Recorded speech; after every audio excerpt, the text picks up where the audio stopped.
Oh hi, I'm Eva. Welcome back to the bathroom, and you know what the bathroom means. We're talking skincare, and today we're actually talking about the active ingredients in skincare and what they do. First one on the list is retinoids. Retinoids increase collagen production in the skin and actually create new blood vessels, allowing more nutrients to get into your skin. Collagen, of course, is one of the fibrous proteins found in the body that reduces fine lines, increases elasticity in the skin. It is naturally produced by our bodies, but as we get older, collagen production goes down, so things like retinoids can up it back up again. Next one is hyaluronic acid, which you guys know I'm a fan of. What it does is retain water and increase lubrication when it's applied to the skin. It is also naturally found in the body, mostly in connective tissue and in the eyes. Next one up is salicylic acid, another product you guys know I use fairly often. It is actually capable of penetrating and breaking down fats and lipids, which is why it's so good at getting into your pores to clean them out. It's a very good antibacterial. It kills bacteria. It's commonly used in food processing and preservation actually, but we also use it on our skin because it is so darn good at killing things. Next one up is benzoyl peroxide, another product that I use. Benzoyl peroxide works very similarly to salicylic acid. It also kills germs. It's also used outside of the beauty industry. The difference really being that while it penetrates, it can also deactivate retinoids, so if you're using retinoids and benzoyl peroxide, it's not going to work out for you. It's also known to be quite drying to the skin, but a lot of people say it's actually more effective at dealing with, more stubborn acne, or using a combination of salicylic acid and benzoyl peroxide yields better results. Personally, I would agree that's true. I find that using both of them keeps my acne to a minimum, but you should be aware that a lot of your medicated face products might interact with other products you use, so researching them and being aware of ingredients is important. Next one on the list is glycolic acid, a product that I do not yet use, though I think when I hit my 30s I might start using it.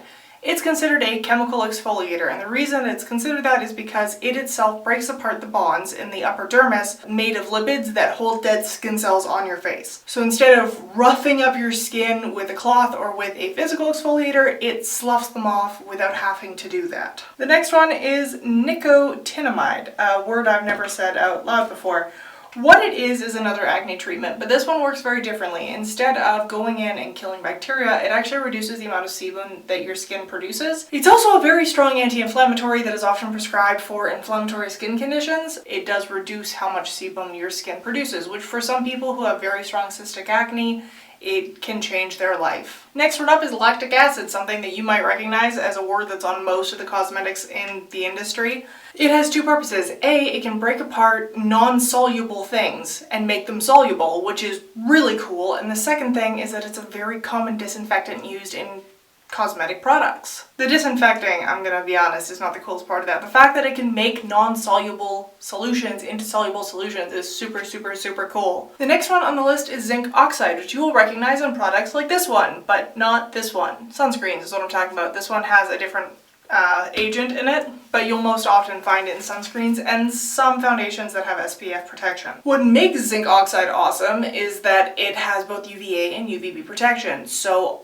you're covering both sides of the spectrum. Proper use reduces the chance of developing melanoma as well as getting more wrinkles from sun damage. Personally, I think it's important to have a sunscreen that will protect from both. Zinc oxide is an excellent way to do that. This next one you have likely seen on a lot of natural products, and it's called jojoba oil. What it is oil from the jojoba plant crushed out of the seeds, refined, and then put into products because it is very moisturizing. One interesting fact about it is that it's an indigestible oil, meaning if you were to take a spoonful of it, by the time it reached the other end of you, it would not have changed at all because your body cannot digest it or process it.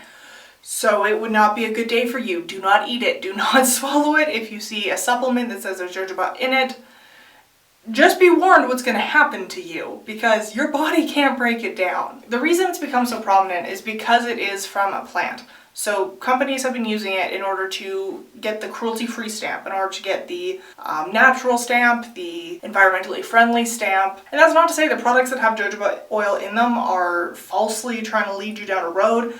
They are probably genuinely what they say to be, but that's why it has become so prominent, because consumers want things with those stamps that say this is safe, this is clean, no bunnies got hurt.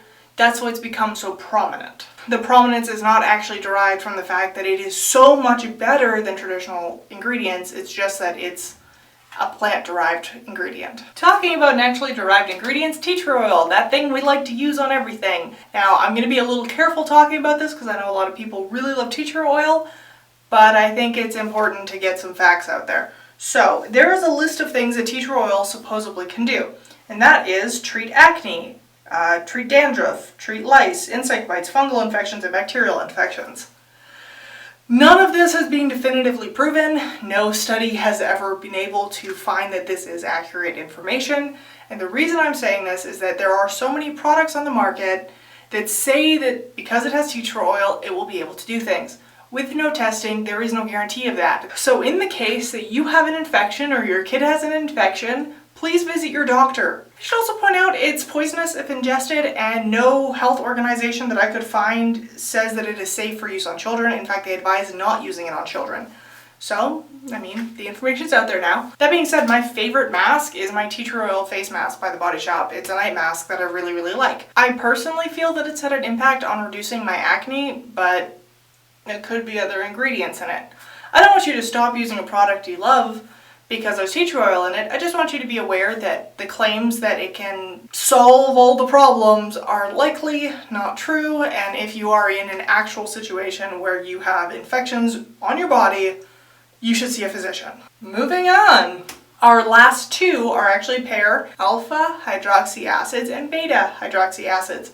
I have a hard time saying them, please forgive me. If you recognize them, it's because they are also chemical exfoliators commonly used by dermatologists.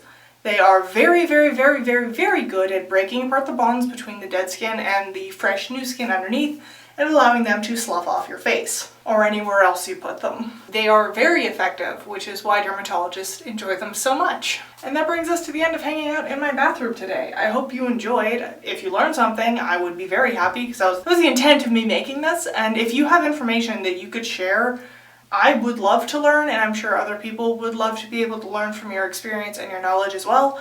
So please do so down in the comments. And as always, I'm Eva. If you guys like the video, please hit like, comment down below, and hit subscribe so I can see you guys next time.